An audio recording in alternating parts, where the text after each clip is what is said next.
মুখ্যমন্ত্রী মমতা ব্যানার্জির।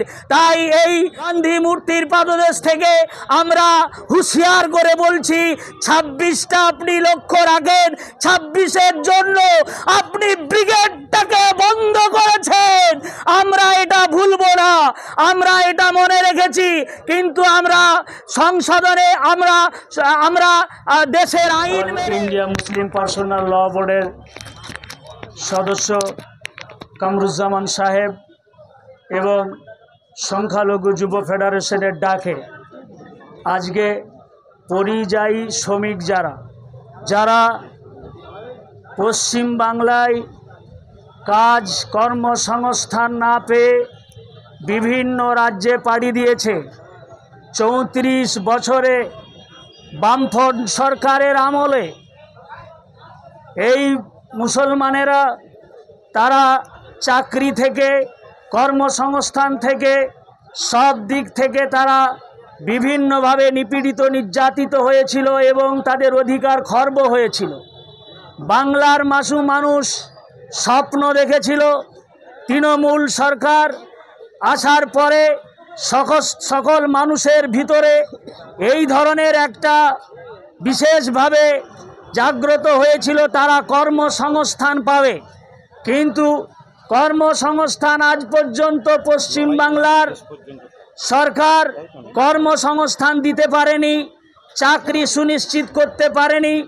তাই পশ্চিম বাংলার জনগণ, পশ্চিম বাংলার কর্মবিহীন মানুষগুলো যারা বিএ পাস করেছে, এমএ পাস করেছে, কিন্তু চাকরি না পেয়ে বিভিন্ন রাজ্যে তারা দুমুঠো রুজি রুটির জন্য বিএ পাস ছেলে এবং এমএ পাস ছেলে কেউ সোনার কাজ করছে, কেউ আপনার জরির কাজ করছে, কেউ আপনার রাজমিস্ত্রির কাজ করছে, রুজি রুটির জন্য তারা বিভিন্ন রাজ্যে গিয়েছে।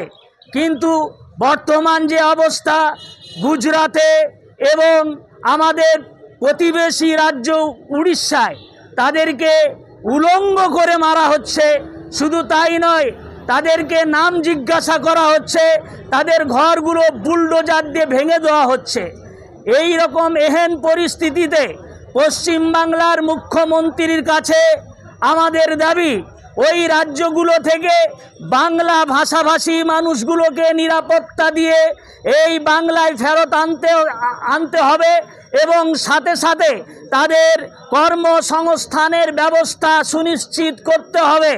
আমরা জানি এই যে পরিযায়ী শ্রমিকগুলো বিভিন্ন রাজ্যে আছে, যখন বিধানসভা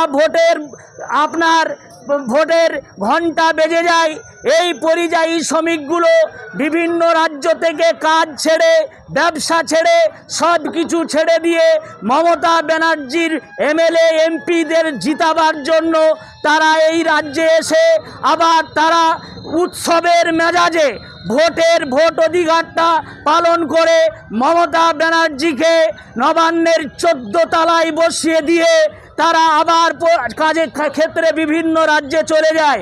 আজকে তারা সেই পরিযায়ী শ্রমিক, তারা উড়িষ্যায় নিপীড়িত নির্যাতিত, তারা মজলুম। কিন্তু আফসোসের বিষয়, দুঃখের বিষয়, আমাদের মুখ্যমন্ত্রী নীরব ভূমিকা পালন করছে। উচিত ছিল, কামরুজ্জামান ভাই সাহেব বলেছেন যে একটা টিম তৈরি করে বিভিন্ন রাজ্যের যে সমস্ত মুখ্যমন্ত্রী আছে, যারা আপনার বিজেপি শাসিত রাজ্য, যে সমস্ত মুখ্যমন্ত্রীর উংলি হিলনে এই বাংলা ভাষাভাষী মানুষদের উপরে অত্যাচার চলছে, একটা টিম তৈরি করে, এমএলএ এমপির টিম তৈরি করে সেই রাজ্যের মুখ্যমন্ত্রীর সঙ্গে বৈঠক করে এই বাংলা ভাষাভাষী পরিযায়ী শ্রমিকদের সেখান থেকে নিরাপত্তা সুনিশ্চিত করতে হবে। তারা যা সেখানে কাজে গিয়েছে তাদের কর্মসংস্থান সুনিশ্চিত করতে হবে এবং বলতে হবে বাংলায়ও উড়িয়ারা আছে, বাংলায়ও গুজরাটিরা আছে, বাংলায়ও মারাঠিরা আছে।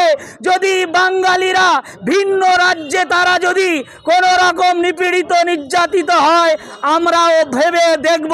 এই হুমকিটা দেওয়ার উচিত ছিল মুখ্যমন্ত্রী মমতা ব্যানার্জির।